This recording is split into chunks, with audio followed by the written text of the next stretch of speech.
Christ will shine on you.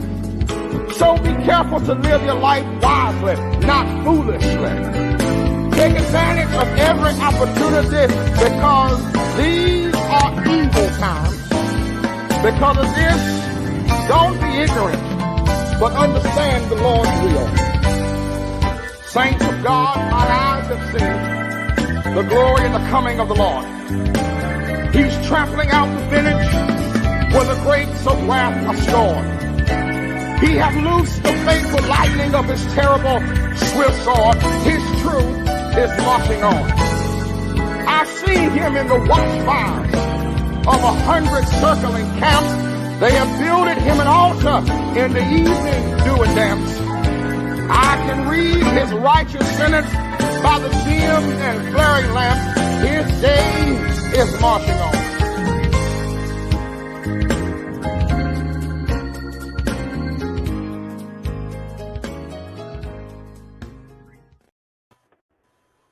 Good afternoon. My name is Brandon A.J. Davis. I am the founder of Content Writing Service and the host of Conversations with Faith Leaders. I'm delighted to have today with me a fraternity brother, a fellow Masonic brother, and my fellow church member, an Allenite of Allen Temple African Methodist Episcopal Church in the great city of Cincinnati, Ohio. I have with me today the Honorable Judge Fanon A. Rucker, who is the Democratic nominee for Hamilton County Prosecutor. Judge Fanon Rucker was born and raised in Gary, Indiana, as the son of a prosecutor and a social worker. As a child, he experienced crime firsthand, as his home was broken into multiple times and the family received death threats. He witnessed both sides of the criminal justice system.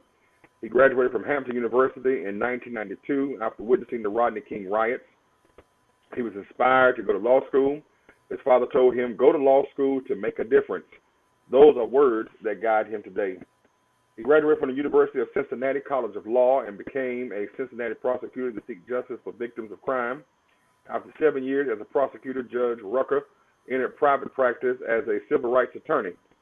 As an attorney, he litigated cases in federal and state court at both the trial and appellate levels.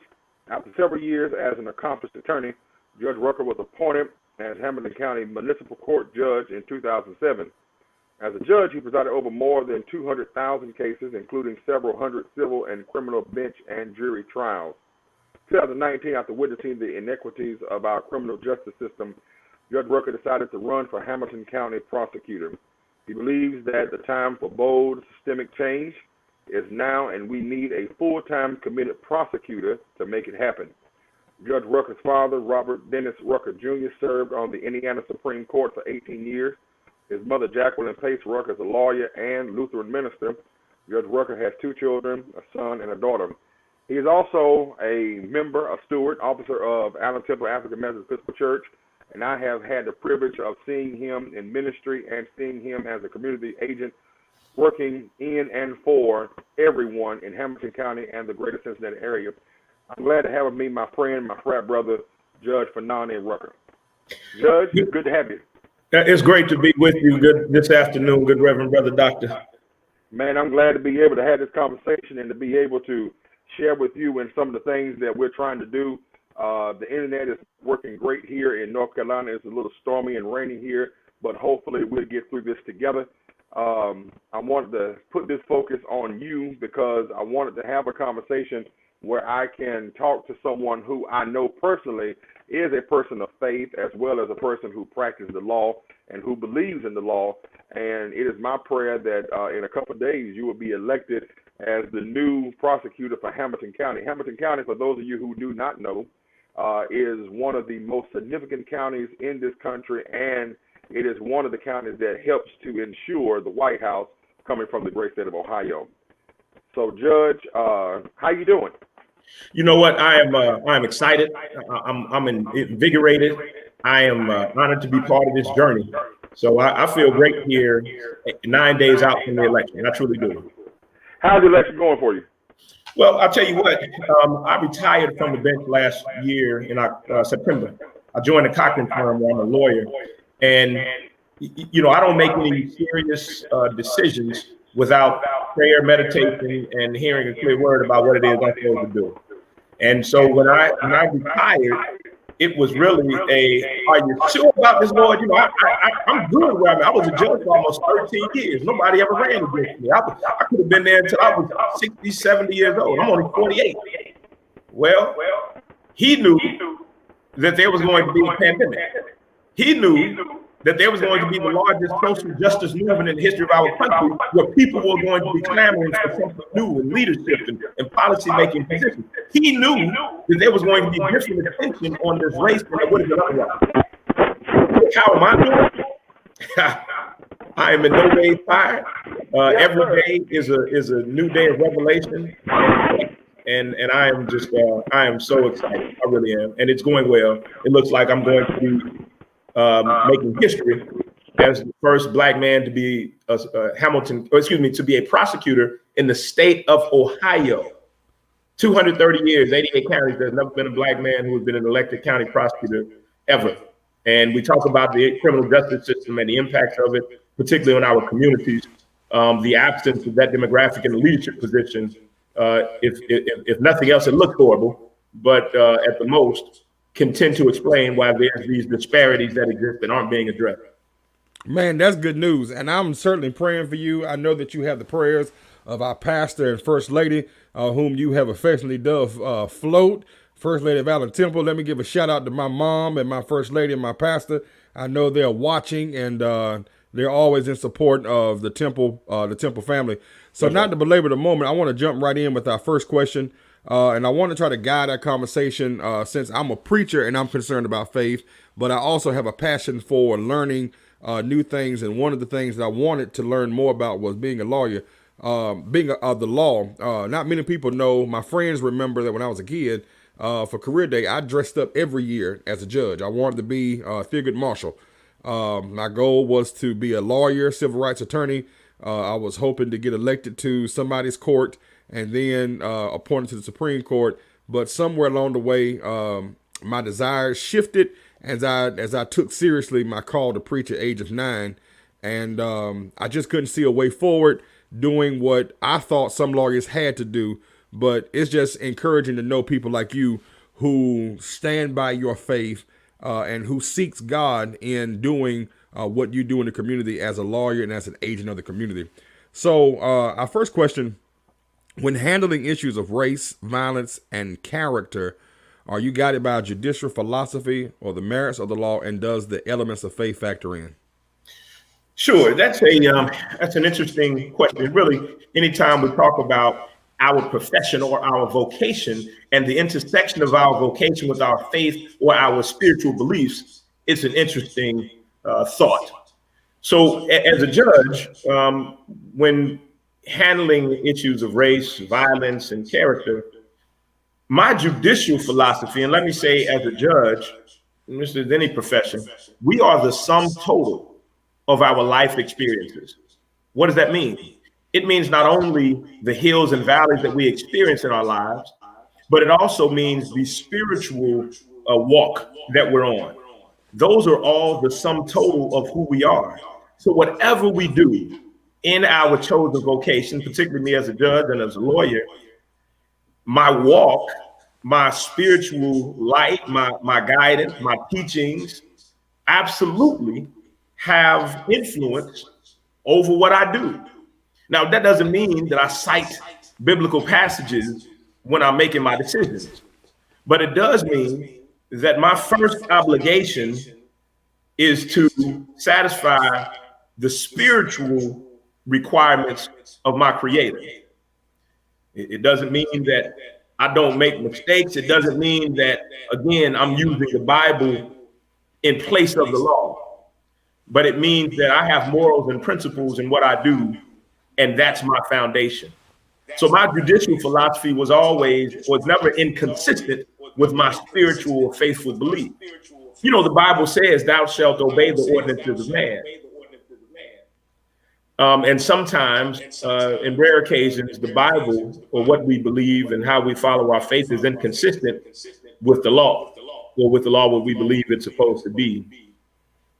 In those instances, my duty as a judge or as a lawyer, make sure that I don't stand in conflict with my obligation to my Creator. And I'm glad to hear you say that. So, everyone has been watching. I'm assuming everyone has been watching what seems to be the sure confirmation of Amy Barrett. Yes, please. Everyone has been watching, and some of the concerns is that her appointment to the Supreme Court will tilt the balance of the scales, especially when in terms of rights, the rights of women. A lot of people are concerned about her overturning Roe v. Wade based on the fact that she has she's outspoken about her faith in regards to Roe v. Wade. And so the question of faith is important because I'm a cheap history buff. The country is founded upon religious and tenets of faith, but at the same time, the country was designed and it has taken a different path in trying to understand what it means to be guided by moral thinking. And so I think faith is important, but as a preacher, and this is just my opinion, I'm concerned when I see a judge and when I see a judge making serious decisions. All decisions are serious, but when it comes down to decisions that would affect society, I'm not really looking to see that judge quote a Bible verse. It's assuring and it's comforting to know, but as a preacher, I know too often preachers get to the pulpit and we sometimes get to assuage the congregation what we think. We get to put our thoughts in the text, and unless you know it for yourself, you would think this is in the text. And when I see a judge doing his or her job, I'm concerned about their faith, because if a person's faith rules the day in their life, well, then you may very well enact a law or create law or uphold laws that can, affect a person's life. That's right. You mentioned about history. So I'm a teacher. Literally, I've been a professor at the University of Cincinnati, a history professor, and I also study it. I mean, I love history, particularly American history and Black history in particular. And while you mentioned that this country was founded on religious principles, what we were founded on also was the principle of the freedom of exercise of one's individual faith. So It was a recognition, even in 1776, even in 1789, 1783, that yes, we should be guided by certain moral principles. And even when we look at the first 10 amendments to the Constitution, we got 10 commandments. We talk about the first has to do with the freedom of religion, freedom of free exercise, and freedom of speech. The First Amendment is thou shalt have no other God before us. We don't guide ourselves by any particular religious teachings, but what we do as a country and always have said is we recognize that individuals can arrive at a moral destination on their own teachings. It doesn't have to be what I teach them. It doesn't have to be the teachings of another. We broke the bonds of a king who was ordering us to think in certain ways. And so the idea that we were founded on the principle that we now are forcing others to believe a certain thing when there are multitudes of pathways of spiritual enlightenment is kind of offensive and contrary to, what we broke away from. So we have to be individually guided by some spiritual foundation, but we also have to do that in an interesting way so that we're not forcing our individual spiritual or religious or moral beliefs on others in the execution of their life. You're absolutely correct. And that's one of the things that I've always been concerned about when I look at history is that we understand emphatically that history teaches us that while faith was a founding factor of this country, faith played a serious role in the founding of this country. We sometimes tend to put too much weight on faith and not enough emphasis on the fact that we were allowed to be ourselves as we understood God, or to exist as we understood God, which is, my concern for why, this current administration has such a public hate towards Muslims and towards any other religious organization or religious group, because to represent the country as the free leader of the world, but then you have to be willing to understand that everyone is not going to believe the way you believe. That's right. And that's one of the beautiful things about being an American is that we were founded upon religious beliefs, but we were not founded upon one religious belief. Let me jump to question number two, because we can stay here all day. Question number two: is there such a thing as the role of religious values in judicial decision making? Well, I think it's similar to the first question. Is there a role? Again, we are the sum total of our life experiences. So, to the extent that, again, our spiritual faith walk guides our daily movings and our daily actions and vocations, then yeah. But to the extent that these specific teachings of a particular religion impact the decisions that I made as a judge, no, because my obligation as a judge was to make decisions based on what folks in Columbus passed as the law, based on what some prior judges decided was how I was supposed to guide my thinking, not on the specifics of a belief or a belief system in any particular case. I think that gratefully, we live in a country in 2020 where the laws, as a general proposition, are colorblind, they're gender blind, they're religious blind. That wasn't the case 150 or 200 or even 60 years ago. There were laws that specifically, spoke about or guided our beliefs about race, about gender, about religion. Fortunately, we've evolved where we can focus on the freedom of existing. And then as someone who then sits in the robe, who holds the gavel, my decisions are based on the impartiality of the law as it applies to every citizen appearing in front of me. So knowing that I was going to be talking to the great judge and talking to, did I tell y'all that this is an alpha man? If y'all don't know, this is an alpha man. And you know what they say about us alphas. You can tell an alpha man, but you can't tell him much. Scott C. Eidelman of the Indiana University School of Law. I was doing some reading, and this was written back in the spring of 1993 for the Indiana Law Journal.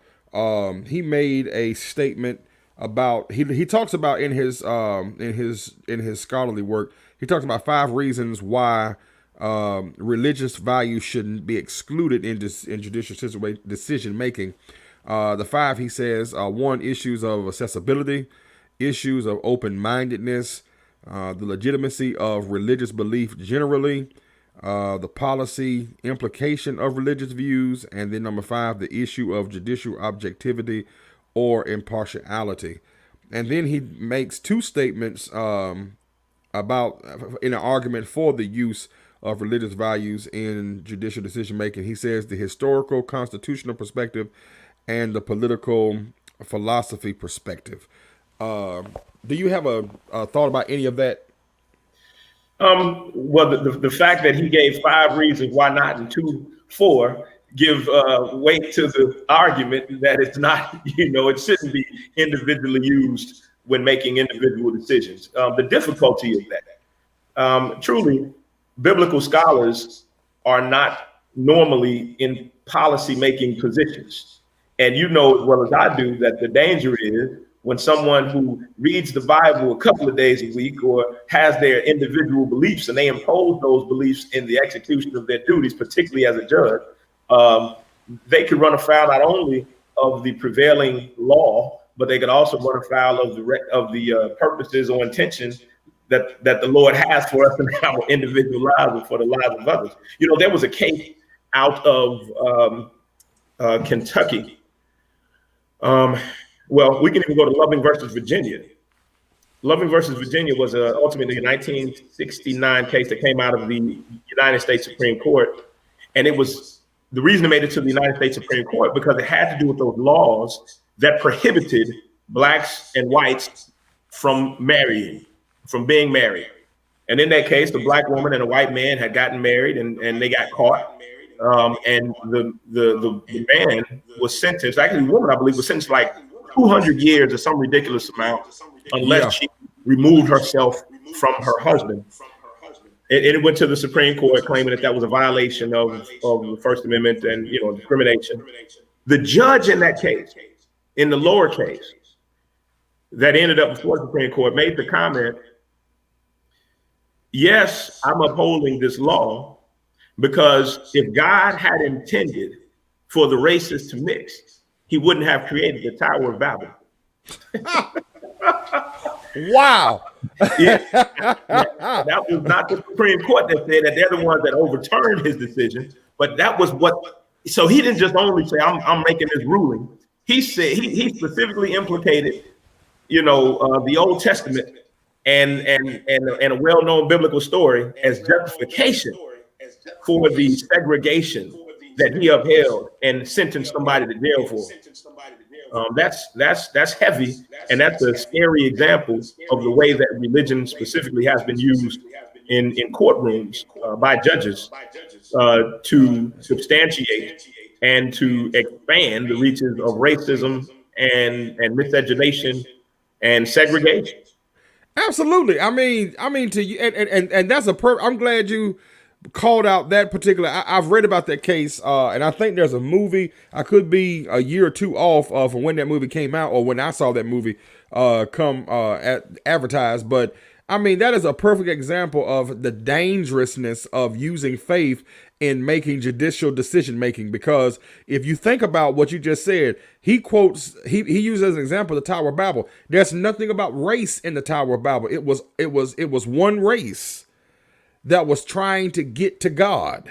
That's right. And and I'm guessing he was assuming that race was white, which, I never understand why, persons who read the Bible would think that lily white folk would exist in Egypt and Africa and all of those hot sun-bathed countries.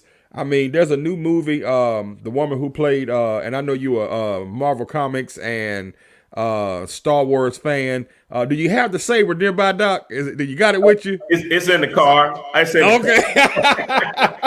But and speaking of sabers, you got me into it, man. Now I'm thinking about texting my dad like, hey, get me a saber for Christmas if you feel charitable. I need more Jedi out there working with me, so that'll be. Hey, listen, man, I'll give me a blue one, Doctor, but red's my favorite color. But I'm standing with you. But when you look at the seriousness of faith and the law, it makes one cringe when you see a person advocate for judicial decision of the law and they base it upon faith. The law and quote, and help me if I'm wrong, but I'm a fan of Ruth Bader Ginsburg. Recently wrote an article in the newspaper where I have a column here in North Carolina, and her daughter responded to it, and she expressed her thanks for me thinking about her mom. But I love the fact that Ruth Bader Ginsburg, who was a practicing Jew, I mean, the woman never separated herself from her view, just like Anthony Scalia never separated himself from his Catholic faith. But when it came down to the law, they had, Scalia being a purist, and I might be using the wrong term, but I think they called himself a purist, where they believe that the Constitution must be interpreted within the confines of the Constitution.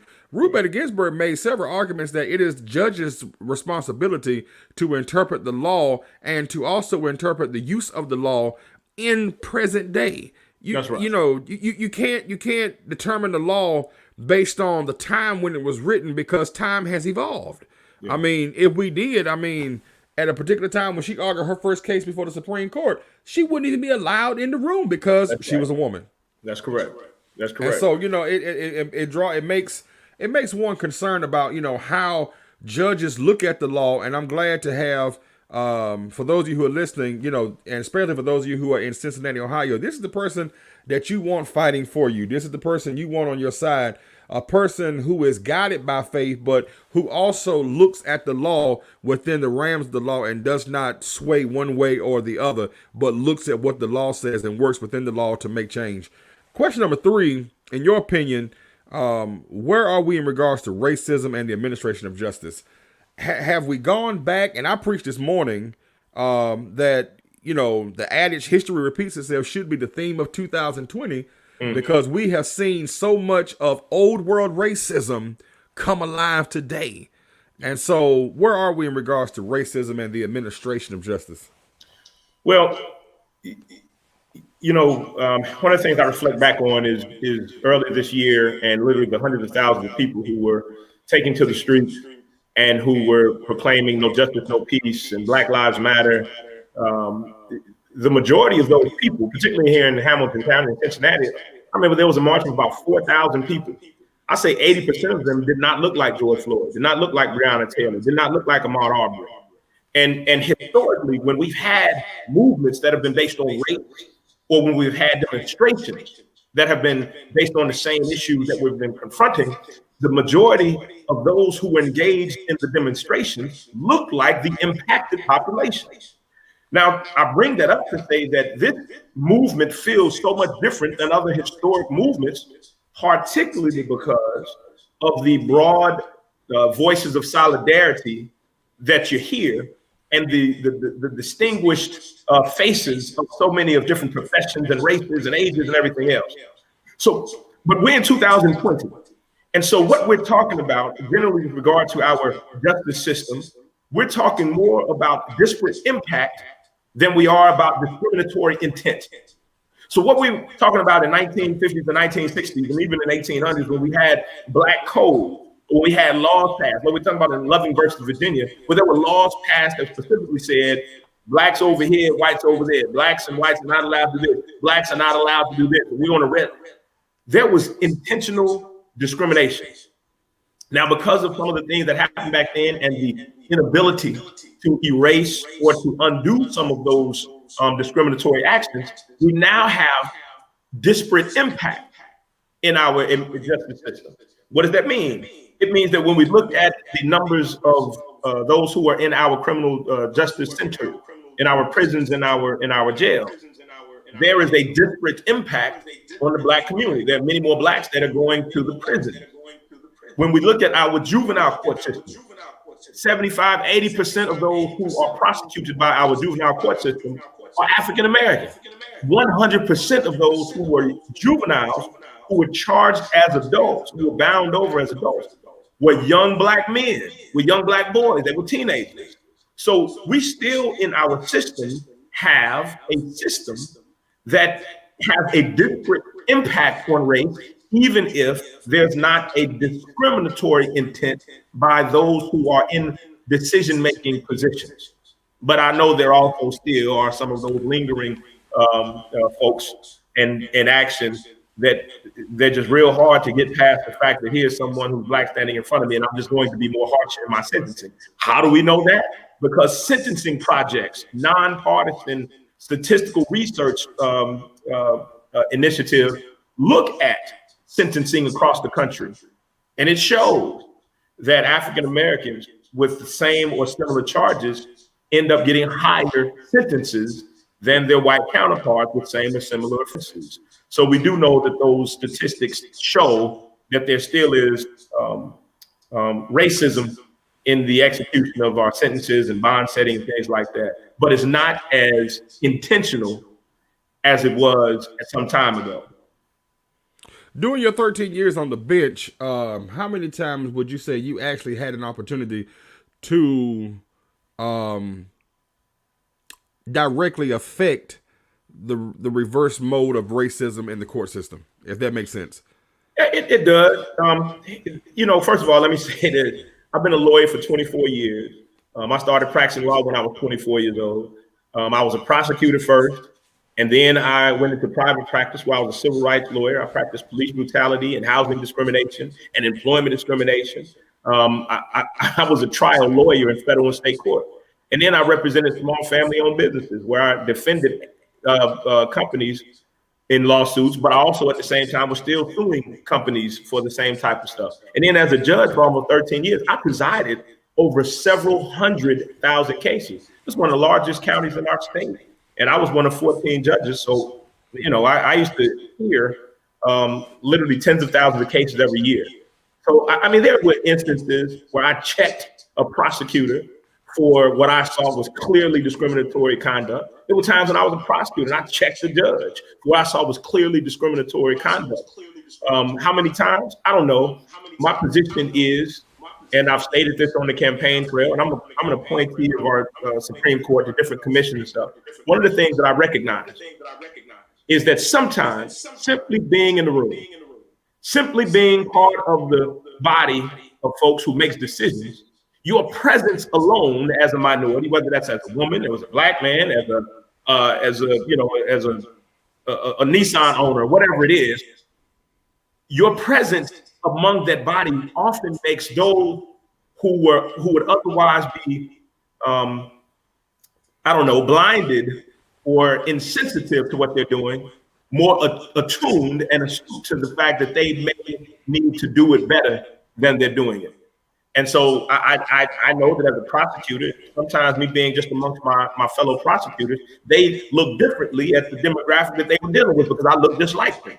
I know as a judge, I would raise issues to my fellow judges that nobody else would have raised. And it was raised because I thought it was important and because nobody was raising it. So I know sometimes just me sitting as the judge, that the prosecutors and defense attorneys, and even perhaps even the jurors, had a different perspective on what it is that they were dealing with simply because of my presence. But there were times that I had to specifically say, hey, hold on a second. You need to explain what it is that you're doing and maybe think twice about why you're doing that.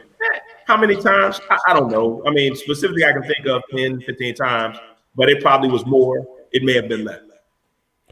I'm glad we're having this conversation today because I've been wanting to talk to you. One, and it's just my personal interest in wanting to know, was there a particular, I know that was let's say the national lack of justice that was taking place in this country and the surging amount of police brutality that was taking place. I mean, that in itself over the past several years was like a pandemic.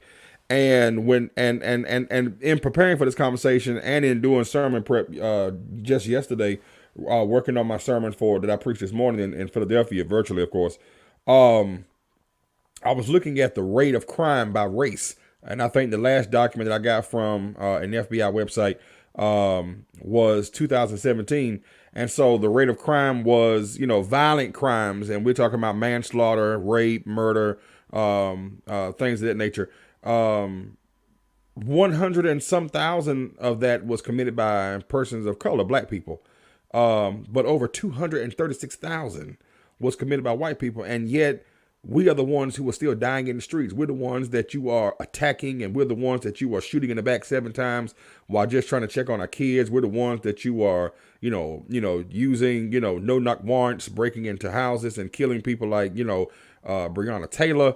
We're the ones dying from knee to neck death injury.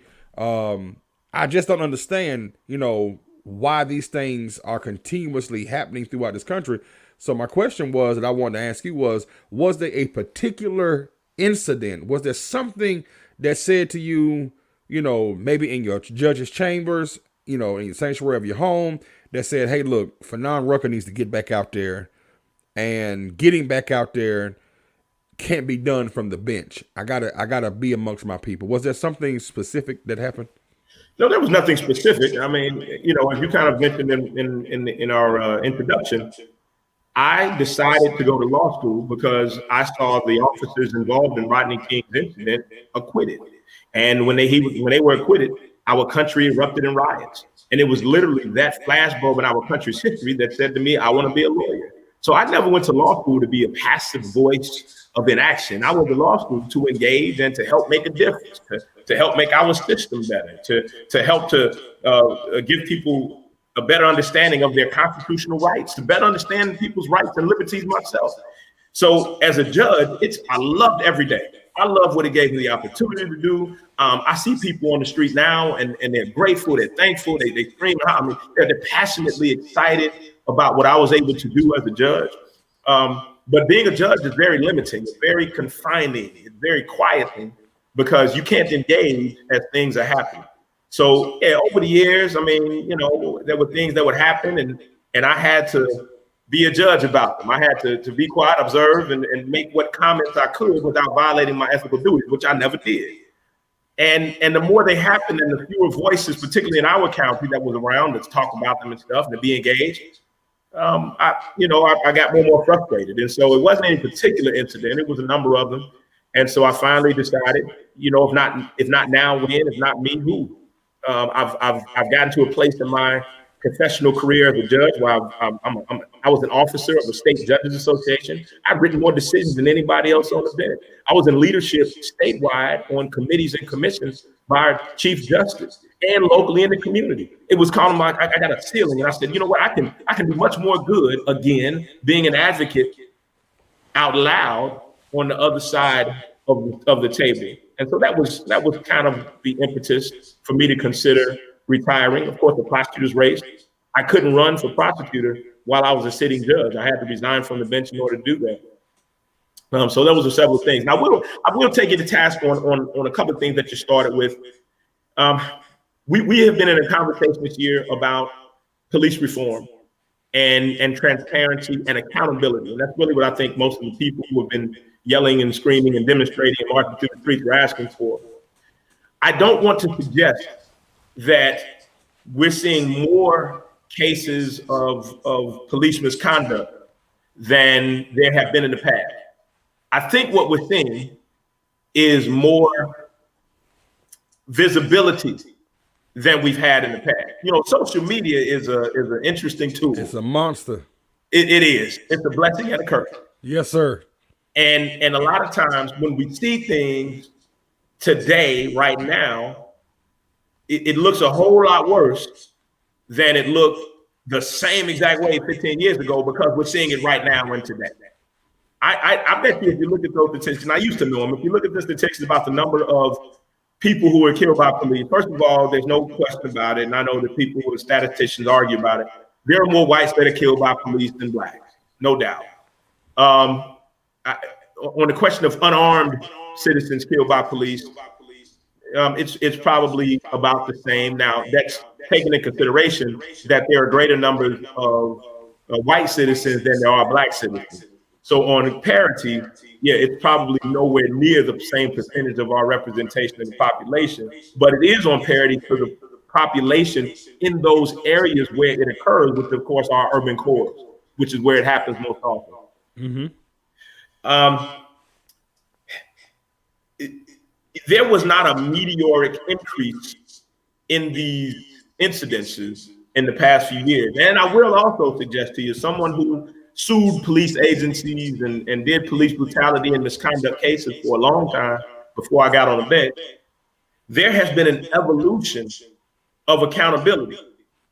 See, in 1992, when we had the riot because Rodney King was assaulted on camera, that was really the first time in modern history that the cries of so many were confirmed. See, we had been proclaiming for generations that police were brutalizing our communities and that they were using a heavy hand in how they were dealing with communities of color. And most of those cries were kind of waved off like, yeah, sure. Well, Rodney King, and in fact, that was caught on video, was the first time that there was, see, we told you. And so we believed that there was going to be accountability for the we told you, and there wasn't. And so that's why we exploded. Well, that was in 92. In the following 25 years, you've had no charges being filed. And then you had a period where charges were being filed, but they weren't being indicted. And then you had a period where people were being indicted, but then they were being found not guilty. And then you had folks being found guilty and actually getting, some prison time. And now you're getting charges quickly, indictments, and long prison sentences. That's an evolution. Yes, sir. The officer who killed George Floyd was arrested within a day. That wouldn't have happened in 1992. That's exactly right. Yeah. That's exactly right. And I'm glad you brought that up. And so, I think that, conversations like these are important because the goal of what I wanted to do in having these conversations was to provide people with not just an opinion, but to provide people with some facts and conversation coming from experienced people who've actually been involved in the work that we talk about. And you're absolutely correct, Judge. I mean, social media is a beast in itself.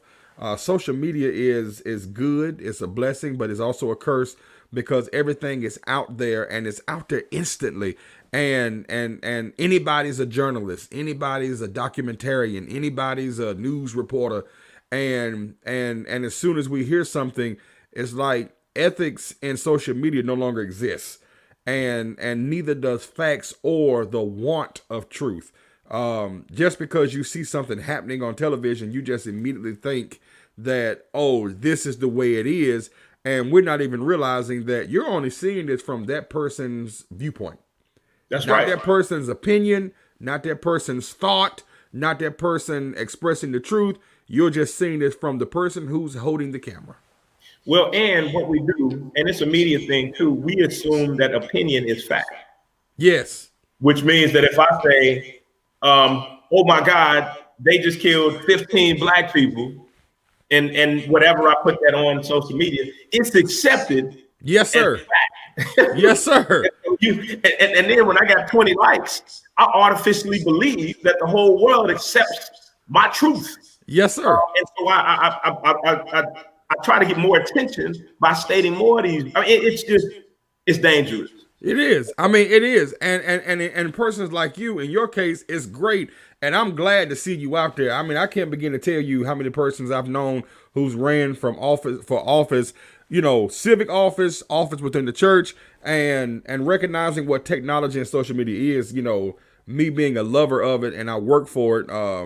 I work using it. I've told people, hey, you need to have a social media presence, but at the same time, you also need to use some ethics in what you're putting out there, because if you're not putting out factual information or information that can be fact checked, you can do yourself a whole lot of damage. Let me ask question number 4. How do you maintain personal integrity and faith while practicing the law in the midst of our current social crisis? So we got Donald John Trump running for re-election. You just said it. We got police brutality. We have old world racism taking a front seat in everything we do. How does Judge Fanon A. Rucker, candidate for the prosecutor's office of Hamilton County, steward of Allen Temple African Methodist Episcopal Church, a father, a son, how do you a morally thinking and acting man? How do you do it, Doc? Yeah, man, it's easy. Faith is the substance of things hoped for, the evidence of things unseen. I mean, what do you mean? Sir.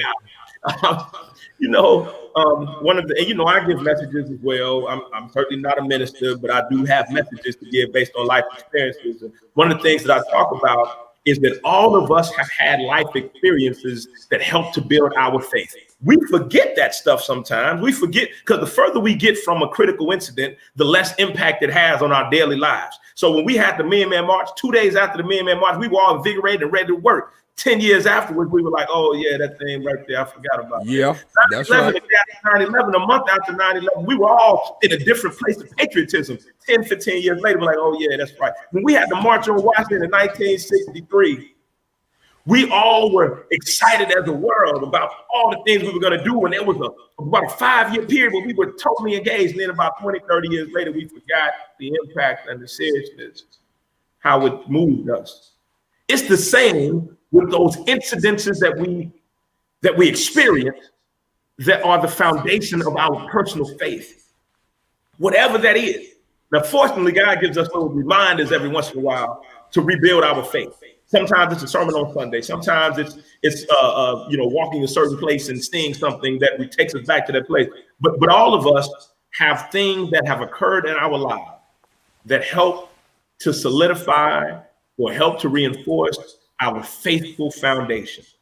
So how do I exist in this world and still maintain my faithful and moral compass? Easily. I'm reminded all the time about why I should and can have faith, and that the things of this world are not my destination, but just part of my journey. I mean, I'm in a race that is going to be, once I'm in that position, will be probably the heaviest burden that anyone in modern times around here has ever had to shoulder, for a lot of different reasons. And I think about it and I'm like, wow, that's heavy duty. But you know what? I know that as long as I'm being faithful and purposeful in my walk, that the outcome will be exactly what was intended. And I'm serving my role in this journey, and I'm doing it thankfully.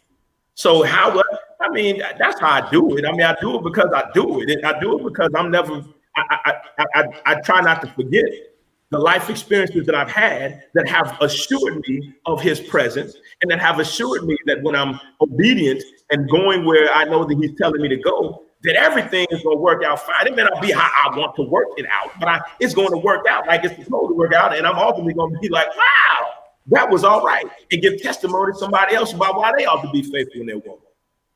I tell you, Doc. I mean, you have my love and respect because, like you said in the beginning of our conversation, you will be preferably, and I hope that this is a reality. You will be the first black elected prosecutor in the state of Ohio. Did you say that correctly?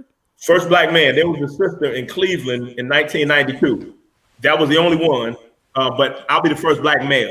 The first black male. And so and in the era of Senator Kamala Harris, we thank God for the black sister being the first person of color. But we also want to give recognition that this will be, the first black man to hold this office. And that's amazing. Ohio is over 200 years old. One of the first in the organization of this country, and one of the first states in the organization of this country. And that is amazing in itself. And it's also, and I'm glad to hear you say it. It's a burden. Not the work of what you'll be doing is a burden, but what the significance of you doing this work means, and not just to people of color, but to the office in which you will assume by virtue of your election. I've been dealing with this question. I ask all of my guests this question. I've been talking about unholy silence for a while. I've written about it. I've been blessed to be able to write for the oldest black newspaper in the country, which is the Christian Recorder, which is owned by the African Methodist Episcopal Church. I'm a contributing columnist for them. I also write for our scholarly journal, the AME Review, and I write as a columnist for Duplin Times and the Wheeling Intelligencer in Wheeling, West Virginia. And so I've been dealing with unholy silence, and a lot of people ask me, well, what do you mean? And so I decided to add to the question, using the context of our conversation, how do you define unholy silence? And the purpose for this is because you and I share that bond of being men of faith. We're members of the same church. Shout out to Allen Temple AME Church in Cincinnati. You can find us on Facebook, YouTube, and Instagram. The Reverend Dr. Alphonse Allen Jr. and the First Lady Francietta Nadine Allen. Amen. As men of faith, we have a responsibility. My seminary professor would say a fiduciary responsibility to speak to the injustices that are taking place. And so how do you define unholy silence in using the context of our conversation and using where you are in life as an agent of the community?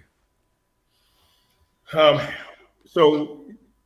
in the context of our current atmosphere, the issue really is social justice. And what is social justice, and how does that intersect with our faithful walk, with our spiritual beliefs, or with the historic walk of the founder of our faith? It, to me, poses an obligation, when you look at it in a wider scope, of actually engaging in those issues that we know impact on a greater degree the least of us, those who are least able to defend themselves, or those who are marginalized by our society. The folks that are poor, minorities, folks who are considered outcasts by society. Our faith requires us to not just observe it and move along, but to speak out and enlighten others about the plight and about what we should do and what we, in those instances, can do to help to reverse the problems that we see all around us. And the unholy silence is where we recognize or declare a faith of a higher power, where we proclaim in our songs and in our mantra all of these spiritual beliefs, but then we do nothing when we come across those instances where we can and should speak up. That's the unholy silence in the context of faith and in the context of our chosen vocation, and particularly in this current atmosphere that we're in right now. Judge, I want to thank you, man, for being with me today. It's always good to have a conversation with an alpha man. No doubt. Since this is not a part of Allen Temple or African Methodism, this is just a platform sponsored by my business content writing service, I want to lend my endorsement of Judge Fanon A. Rucker for Hamilton County prosecutor, and I want to encourage every one of you who are registered in Hamilton County, in Cincinnati, in the state of Ohio, to one, vote. And I want to encourage you who are in the vicinity of Hamilton County to vote for this man. I know him, I honor him, I recognize who he is and what he's doing, and I use my words carefully. He is indeed an ambassador of the people and an agent of the community, and so we need him in office. And so please go vote for Judge Fanon A. Rucker. Judge, it's always good to have you, and thanks again for making the time to be with me today. Thank you so much, brother, for the endorsement and for the platform and for giving us this opportunity for fellowship and conversation. Yes, sir. Yes, sir. Look, you got 9 days. Keep running strong, and we'll see you at the finish line, Judge. Absolutely. Peace to you, yes, brother. Sir. Take care. Let me thank you again for joining Faith Conversation with Faith Leaders. Indeed, this has been interesting and a very needed conversation. I was thankful for Judge Fanon A. Rucker being available today. I want to encourage you to watch us again on next Sunday and to continue to be a part of what I'm doing here, having these conversations with persons within our community, around the world, persons who are persons of faith and persons who are involved in various aspects of society. I thought for today, racism in this country has too long been tolerated, allowed, given room to grow and fester, and through the election of Donald John Trump, celebrated. The unholy silence of white evangelical Christians and Christians alike demeans the universal character of Christianity and reinstalls the veil of separation that was torn by the crucifixion of Christ. Racism, like any other sin of commission and provocation, denies the saving love of Jesus and forfeits the free gift of acceptance for a momentary feeling of superiority, a social sickness rooted in ignorance, unproven fallacies, and judged harshly. Again, this has been Brandon A.J. Davis, founder of Content Writing Service and your host of Conversation with Faith Leaders, and I look forward to seeing you again on next week at the same time. God bless, stay safe, and behave yourselves.